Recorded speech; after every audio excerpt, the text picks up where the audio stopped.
যুগপুরুষোত্তম পরম প্রেমময় শ্রী শ্রী ঠাকুর অনুকূল চন্দ্রের শ্রীচরণে আমার শতকোটি প্রণাম। পরমারাধ্যা জগৎ জননী শ্রী শ্রী বড় মায়ের শ্রীচরণে আমার শতকোটি প্রণাম। পরম পূজ্যপাদ আচার্য দেবের শ্রীচরণে আমার শতকোটি প্রণাম। যারা ইউটিউবের মাধ্যমে আমাকে শুনছেন, সকল ভক্তিমতী মায়েদের এবং দাদাদের আমার অন্তঃস্থল থেকে আনন্দিত জয়গুরু প্রীতি ও শুভেচ্ছা রইল। আজকে একটা বাস্তব ঘটনা আপনাদের সামনে তুলে ধরবো ইষ্ট প্রসঙ্গের মাধ্যমে। আচার্যদেব বসে আছেন, বহু ভক্তবৃন্দ আচার্যদেবের সঙ্গে কিছু না কিছু কথাবার্তা বলছেন, কেউ সমস্যা বলছেন, কেউ আবার কোনো প্রশ্ন জিজ্ঞাসা করছেন। পরম পূজ্যপাদ আচার্যদেব সেই প্রশ্ন উত্তর দিচ্ছেন। এর মধ্যেই এক দাদা নিবেদন করলেন আচার্যদেবের কাছে যে শান্তি চাই। সংসারে কেউ তাকে চায় না, তিনি ব্যবসা করেন। দাদাটির হাতের আঙ্গুলে ৬-৭খানা আংটি। সেই দেখে আচার্যদেব তাকে বললেন, সংসারে কারো সাথে কারো ভাব হয় না, কেননা এজেন্ডাতে আমরা হ্যান্ডশেক করে থাকি। কোনো একটা ইস্যুতে আমরা মিলে থাকি, ইস্যুটা না থাকলে মেলার কোনো প্রশ্নই নাই। বাবা মার ক্ষেত্রে কি হয়, এনারা আমাকে দেখেছেন তাই আমাকে তাদের দেখতে হবে। এই ইস্যু খাড়া করে রাখাই হয়। আমি যদি না দেখি আমার বাবা মাকে, কে মাথার দিব্যি দিয়েছে আমাকে দেখতে হবে। কোথাও লেখা আছে যে আমাকে এগুলো করতে হবে? কোথাও সই করা ছিল যে আমাকে পড়াশোনা করতে হবে? তারা তো ঘাড়ের উপর চাপিয়ে দিয়েছে, দেননি। আমি কি পোশাক পরবো, কি খাবো, সেটাও তো ঘাড়ের উপর চাপানো নেই। তাহলে আমাদের একটা ইস্যুর উপর দাঁড়িয়ে পৃথিবীর সবার সাথে সম্পর্ক হয়। আপনাদের পরিবারের ইস্যুটা কি সেটা আগে জানা দরকার। পয়েন্টটা কি? স্বামী স্ত্রীর কি পয়েন্ট এভাব ভালোবাসা হবে? দেহের তো দুদিন পর টান কমে যাবে। তারপরে মনের আর টান কিসের? মন তো সর্বত্রগামী, তার আবার টানাটানি কিসের? পয়েন্টটা কি তাহলে? কোনো একটা ইস্যু করতে হবে, কোনো একটা পয়েন্ট করতে হবে, যেটাকে আমরা এস্টাবলিশড করব সবাই মিলে। এটাই হচ্ছে কমন এজেন্ডা।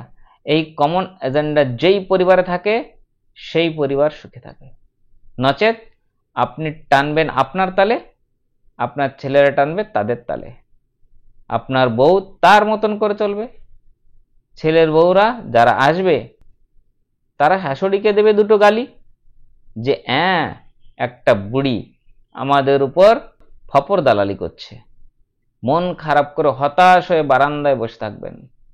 এই জন্যেই ছেলেগুলোকে মানুষ করেছিলাম গো, তাই বলবে?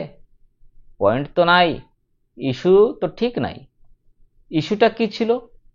ভালো থাকবো বললেই কি সবাই ভালো থাকতে পারি?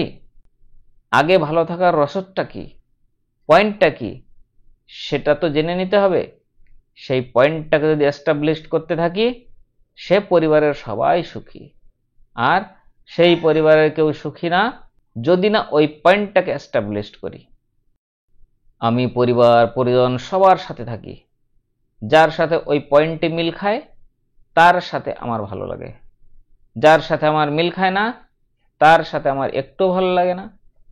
একদম সোজা সাপটা বলে দিই, আমার পরিবারের সকলের সাথে ভাব কি আমার ভালো লাগা না লাগা ওই পয়েন্টের উপর দাঁড়িয়ে আমি নিজে ফিল করি। আপনার বাড়ির পয়েন্টটা ঠিক নাই তো, বাড়ির সবার পয়েন্টটা তো পৃথক। এইসব আচার্যদেবের কথা শুনে ওই দাদা বললেন, আমার ভালো দেখতে পারে না কেউ।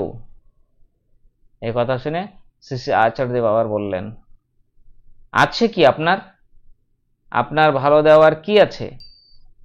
দু পেওয়ালা মানুষ দিন দিন শুকাবেন, চিতে ওঠার জন্য তো ওয়েট করে আছেন। আপনার কি ভালো দেওয়ার আছে? আমার কি ভালো দেওয়ার আছে সংসারকে? আমি ভালোটা গ্রহণ করে রিফ্লেক্ট করতে পারি। মনে হচ্ছে আপনি একদম দিব্যি আকাশের মধ্যিখানে সূর্যখানি আলোকিত করে রেখেছেন সমস্ত আকাশ বাতাস। চাঁদ ও হাওয়ার মুরদ নাই আমাদের, তিনি তো আমাদের কত সুবিধা করে দিচ্ছেন। তার ভাবটাকেও অন্তত রিফ্লেক্ট করতে পারতেন সারা জীবন। আমার ভালো দেখতে পারে না, আমি কে এমন তারা আমার ভালো দেখবে? আমার ভালো দেখার কে আছে? আমার ভালো আমাকেই দেখতে হবে। আমার ভালো আবার কে দেখবে? পূজ্যপাদ আচার্যদেবের এই কথা শুনে উক্ত দাদা আবার বললেন, গায়ে পড়ে অশান্তি করে। শুনে পূজ্যপাদ আচার্যদেব বলছেন, গায়ে পড়ে? আমাকে গায়ে পড়ে কেউ অশান্তি করে না, কেননা আমি কাউকে গায়ে পড়তে দেই না। দেখছি, আমার চোখ দুটো তো অন্ধ না। শুনে পূজ্যপাদ আচার্যদেব আবার বললেন, আমি গায়ে কাউকে পড়তেই দিই না, আমি গায়ে একজনকেই পড়তে দিতে পারি, যাকে পড়তে দিতে পারি তাকেই পড়তে দিই, আমি সবাইকে পড়তেই দিই না। ঠিক আছে, আমার সাথে সখ্যতা অনেকের আছে, মিত্রতা অনেকের সাথে আছে, কিন্তু আমি গায়ে কাউকে পড়তে দিই না, গায়ে পড়ার অধিকার সবার নাই। এই শুনে উক্ত আবার বললেন, সারা জীবন আমি ব্যবসা করে যাচ্ছি।